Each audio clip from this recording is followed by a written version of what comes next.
오늘 만들 얘기는 더 건방져지자라는 얘기입니다. 우리가 지난번에 건방짐에 대해서 한번 다룬 바가 있습니다. 근데 지금은 조금 더 건방져지자라는 얘기니까 어떤 차이가 있는지 눈여겨봐 주시기 바랍니다. 이 건방지다라는 말은 부정적인 의미로 많이 사용되는데 이런 단어에 또 다른 생명력을 불어넣는 것은 언어 사용자의 상상력이죠. 그러면 살펴보겠습니다. 우린 지난 11일 전국 노동자 대회에 전태일 열사 53주기를 맞아서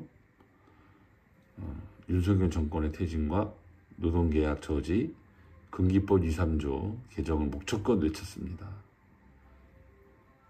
여기 함께 참석해 주신 문막 익산 평택 동료들께 다시 한번 감사 인사를 올립니다.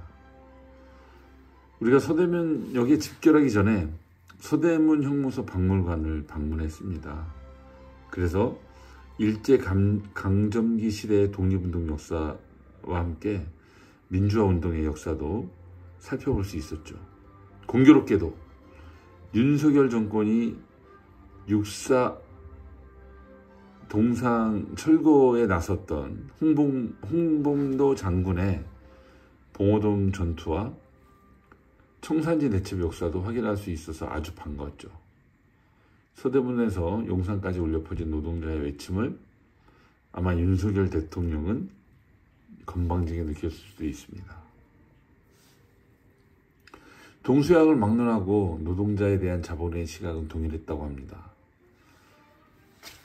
한 예를 들면 그 오스트레일리아의 억만장자이자 최고 경영자인 팀 건너의 말을 인용해 보겠습니다. 그래야만 노동시장에서 건방짐이 사라진다. 이게 무슨 얘기냐면 노동자가 일자리를 준 고용주에 고마워해야 하는데 역으로 고용주가 노동자에게 고마워하는 풍토가 생겼다고 그걸 비판하면서 한 말입니다.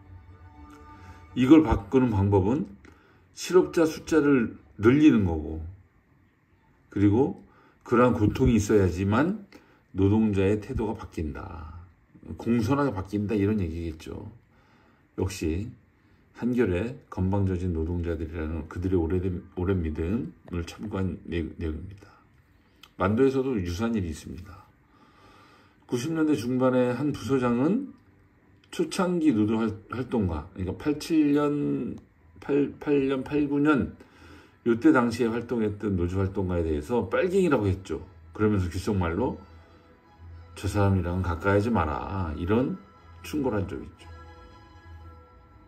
이 건방지다의 사전적인 뜻은 잘난 체하거나 남을 낮춰보듯이 행동하는 데가 있다라고 하는데, 자본가가 노동자에게 이렇게 얘기할 때는 아마도 노동자 주제에 어디 감히 자본가에게 할 말을 하냐라는 의미 아닐까 짐작해 봅니다.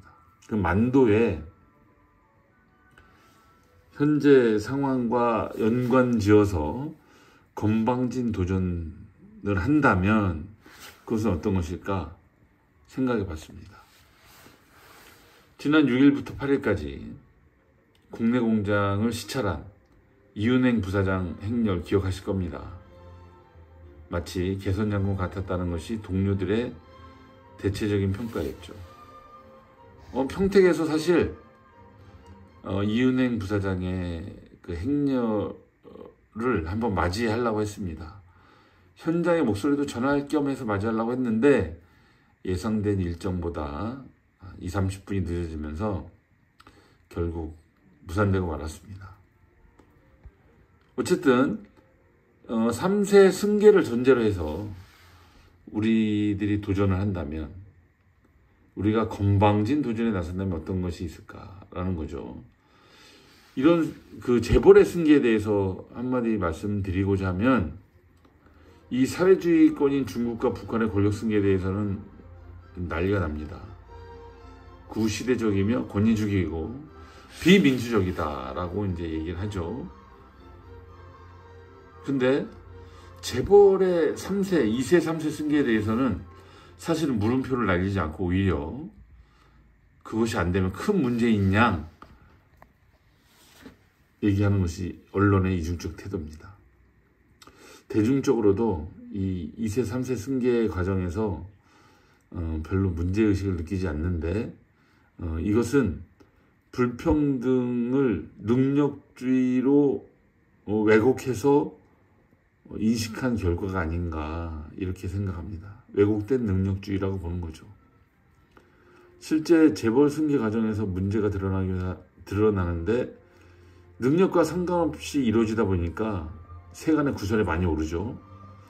자질의 문제가 많이 오르죠. 그리고 형제, 자매, 남매 간 다투는 일도 있습니다. 대표적인 것이 대한항공 사례입니다.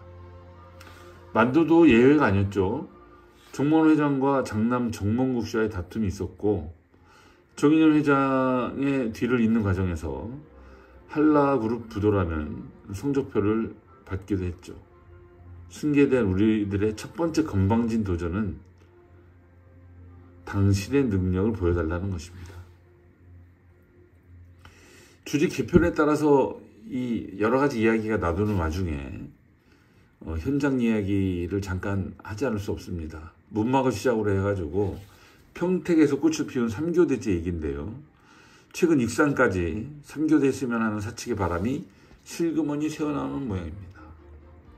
또 평택에서는 얼마 전에 작업자가 교대자에게 업무 전달을 제대로 안 해 작업 중 사고가 났다면 징계를 하는 일이 벌어졌습니다. 출근 정지 3일이긴 한데 이런 사고의 책임이 과연 노동자에게 있는지 작업자에게 있는지 면밀히 따져서 바로 잡아야 하지 않느냐, 이것이 우리의 생각입니다. 이런 일들이 마치 별개의 사안으로 비춰지지만 다른 관점에서 바라보면 사측은 한번 관철시킨 것은 끝까지 밀어붙이려고 한다는 것, 이게 3교대 얘기죠.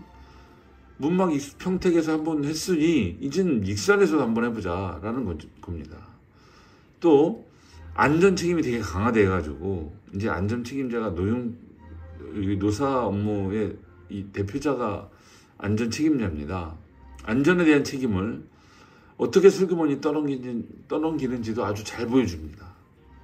이런 사측의 집요함과 능수능란함에 맞서가지고 노동조합이 건방지게 도전한다면 승계자의 능력을 보여줄 것을 반드시 요구해야 하고, 만약에 능력을 보여주지 못한다면 소유와 경영의 분리, 당신은 지분을 갖고 있어라, 다만 경영은 전문인에게 맡겨라 라는 요구를 할 수 있는 것 아닌가라는 건방진 상상을 한번 해봅니다.